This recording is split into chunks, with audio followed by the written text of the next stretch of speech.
एक समय की बात है। एक छोटे से गांव में रहने वाला लड़का विवेक को गांव की बुजुर्ग महिला सरला ने सुझाव दिया कि वह अपने सपनों को पूरा करने के लिए शहर में पढ़ाई करे। विवेक को सरला की सलाह अच्छी लगी और वह अपने परिवार की सहमति से शहर चला गया। वहां जाकर उसने पढ़ाई के साथ साथ एक कपड़ा स्टोर पर नौकरी करना भी शुरू कर दिया। एक दिन विवेक शहर के सबसे बड़े कपड़ा स्टोर में कपड़े खरीदने गया।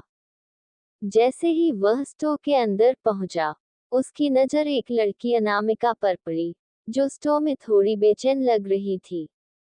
अनामिका के व्यवहार से ऐसा लग रहा था कि वह कुछ छिपा रही है या किसी समस्या में फंसी है। विवेक, जो ईमानदार और मददगार था, बिना सोचे समझे अनामिका की मदद करने के लिए आगे बढ़ा। उसने दुकान मालिक से बात की और ईमानदारी से एक चांदी का सिक्का देकर कपड़ा खरीद लिया, ताकि अनामिका पर कोई शक न हो। कुछ देर बाद विवेक पास के पानीपुरी स्टॉल पर गया, जहां उसने अनामिका को फिर से देखा। अनामिका ने विवेक की परेशान हालत देखी और उससे पूछा, आपके हाथ में क्या हुआ है? क्या मैं आपकी मदद कर सकती हूँ? विवेक ने हिम्मत जुटाकर कहा, नहीं, मेरे हाथ में कुछ नहीं हुआ। शायद थोड़ी थकान है। धन्यवाद बहन, आपकी चिंता के लिए। ये सुनकर अनामिका मुस्कुराए और कहा, मैं आपको बचपन से जानती हूँ, लेकिन शायद आपने मुझे नहीं पहचाना। मुझे हमेशा से एक ऐसा साथी चाहिए था जो सच्चा और ईमानदार हो। विवेक ने अनामिका की बातों में दिलचस्पी ली और उन्हें बातचीत में आमंत्रित किया। दोनों ने काफी देर तक बात की और एक दूसरे को बेहतर तरीके से जानने लगे।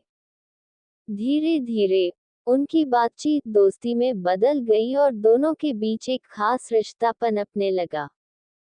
समय बीतने के साथ विवेक को यह एहसास हुआ कि उसे अनामिका के प्रति कुछ खास भावनाएं हो रही हैं। वह उसके साथ समय बिताने का इंतजार करता और उसे देखकर मुस्कुराता रहता।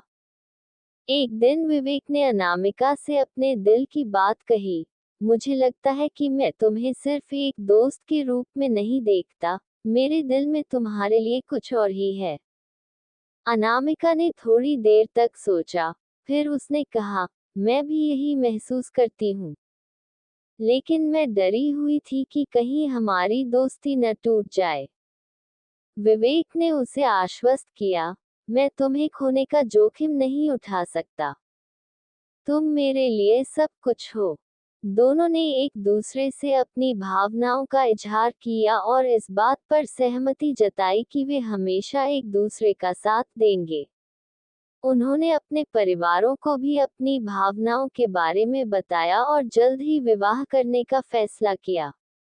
इस प्रकार विवेक और अनामिका ने अपने सपनों को एक साथ जीने का संकल्प लिया। उन्होंने अपनी प्रेम कहानी को सच्चे प्यार और ईमानदारी की मिसाल बना दिया। उनकी कहानी अब गांव और शहर दोनों जगहों पर प्रेरणा का स्रोत बन चुकी थी।